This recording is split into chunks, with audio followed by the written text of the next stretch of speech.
De Machado de Assis, Confissões de uma Viúva Moça, parte 3. Decorreu um mês.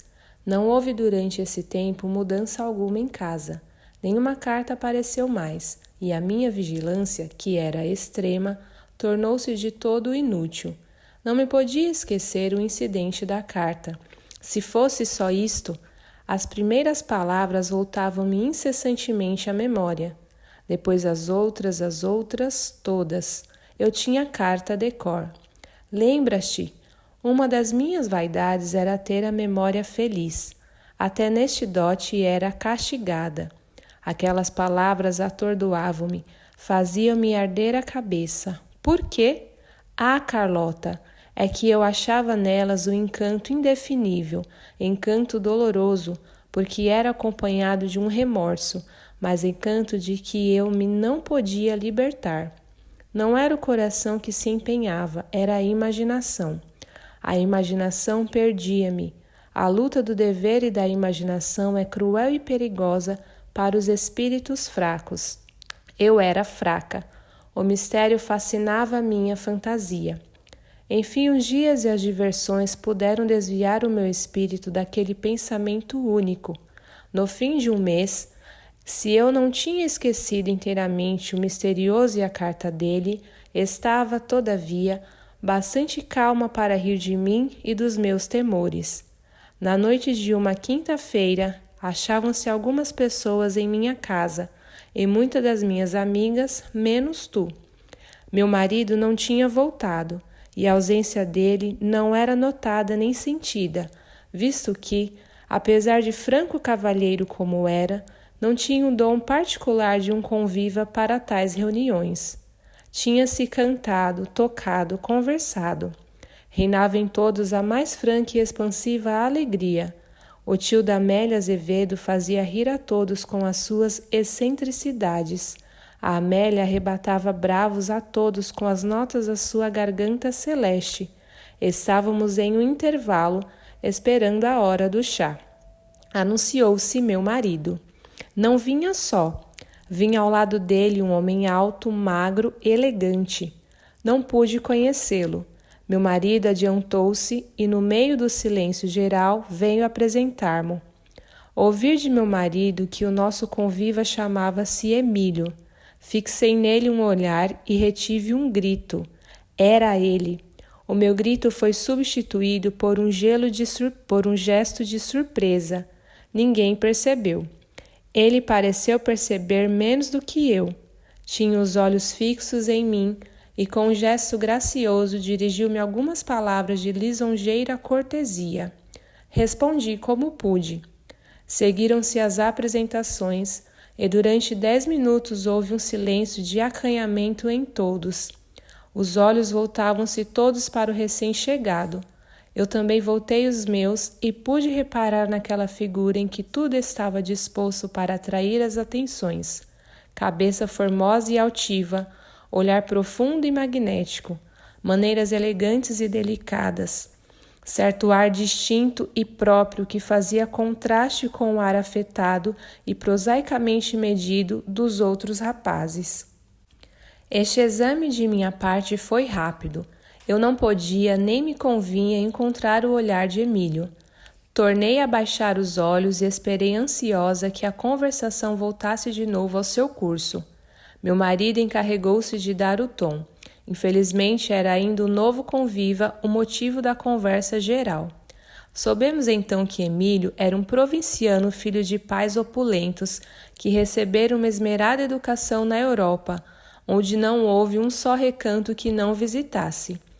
Voltara há pouco tempo ao Brasil e antes de ir para a província tinha determinado passar algum tempo no Rio de Janeiro.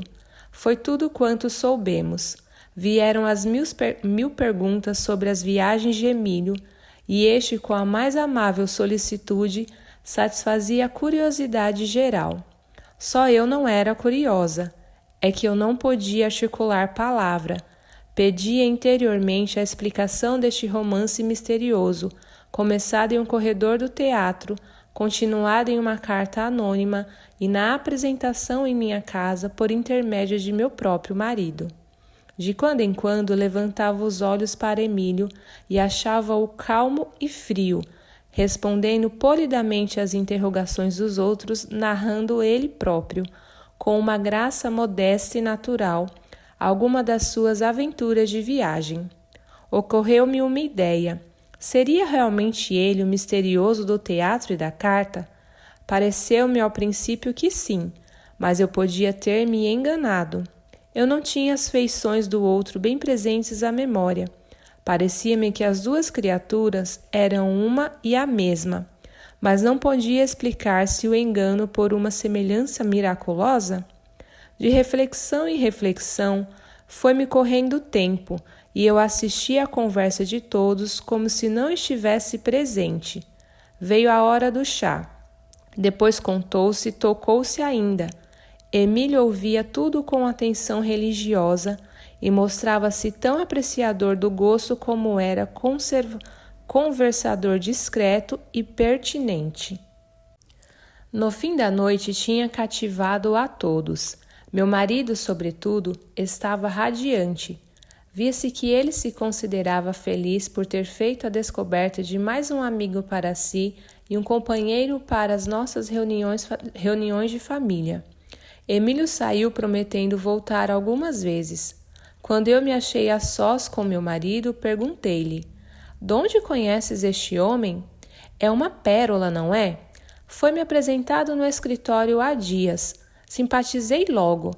Parece ser dotado de boa alma, é vivo de espírito e discreto como bom senso.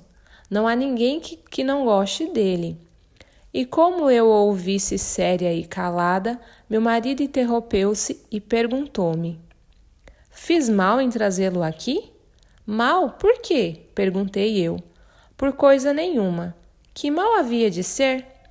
"É um homem distinto." Pus termo ao novo louvor do rapaz, chamando um escravo para dar algumas ordens, e retirei-me ao meu quarto. O sono dessa noite não foi o sono dos justos, podes crer. O que me irritava era a preocupação constante e que eu andava depois destes acontecimentos. Já eu não podia fugir inteiramente a essa preocupação. Era involuntária, subjugava-me, arrastava-me. Era a curiosidade do coração, esse primeiro sinal das tempestades em que sucumbe a nossa vida e o nosso futuro. Parece que aquele homem lia na minha alma e sabia apresentar-se no momento mais próprio a ocupar minha imaginação como uma figura poética e imponente. Tu, que o conheceste depois, dize-me se, dadas as circunstâncias anteriores, não era para produzir essa impressão no espírito de uma mulher como eu. Como eu, repito. Minhas circunstâncias eram especiais. Se não soubeste nunca, suspeitaste-o ao menos. Se meu marido tivesse em mim uma mulher, e se eu tivesse nele um marido, minha salvação era certa, mas não era assim. Entramos no nosso lar nupcial como dois viajantes estranhos em uma hospedaria, e aos quais a calamidade do tempo e a hora avançada da noite obrigam a aceitar pousadas sob o teto do mesmo aposento. Meu casamento foi resultado de um cálculo e de uma conveniência. Não inculpo meus pais.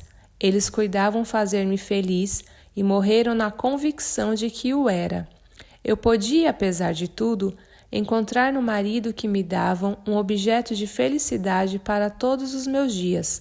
Bastava para isso que meu marido visse em mim uma alma companheira da sua alma, um coração sócio do seu coração. Não se dava isto. Meu marido entendia o casamento ao modo da maior parte da gente. Via nele a obediência às palavras do Senhor no Gênesis. Fora disso, fazia-me secar de certa consideração e dormia tranquilo na convicção de que havia cumprido o dever. O dever. Era esta a minha tábua de salvação. Eu sabia que as paixões não eram soberanas e que a nossa vontade pode triunfar delas. A este respeito, eu tinha em mim forças bastantes para repelir ideias más. Mas não era o presente que me abafava e atemorizava, era o futuro. Até então, aquele romance influía no meu espírito pela circunstância do mistério em que vinha envolto. A realidade havia de abrir-me os olhos. Consolava-me a esperança de que eu triunfaria de um amor culpado. Mas poderia, nesse futuro, cuja proximidade eu não calculava, resistir convenientemente à paixão e salvar intactas a minha consideração e a minha consciência? Esta era a questão. Ora, no meio destas oscilações, eu não vi a mão de meu marido estender-se para salvar-me. Pelo contrário, quando na ocasião de queimar a carta, atirava-me a ele, lembras-te que ele me repeliu com uma palavra de enfado. Isto pensei, isto senti, na longa noite que se seguiu à apresentação de Emílio. No dia seguinte estava fatigada de espírito, mas, ou fosse calma ou fosse prostração, senti que os pensamentos dolorosos que me haviam torturado durante a noite esvaeceram-se à luz da manhã, como verdadeiras aves da noite e da solidão. Então abriu-se ao meu espírito um raio de luz. Era a repetição do mesmo pensamento que me voltava no meio das preocupações daqueles últimos dias. Por que temer? Dizia eu comigo. Sou uma triste medrosa e fatigo-me em criar montanhas para cair extenuada no meio da planície. Eia! Nenhum obstáculo se opõe ao meu caminho de mulher virtuosa e considerada. Este homem, se é o mesmo, não passa de um mau leitor de romances realistas. O mistério que lhe dá algum valor, visto de mais perto, há de ser vulgar ou hediondo.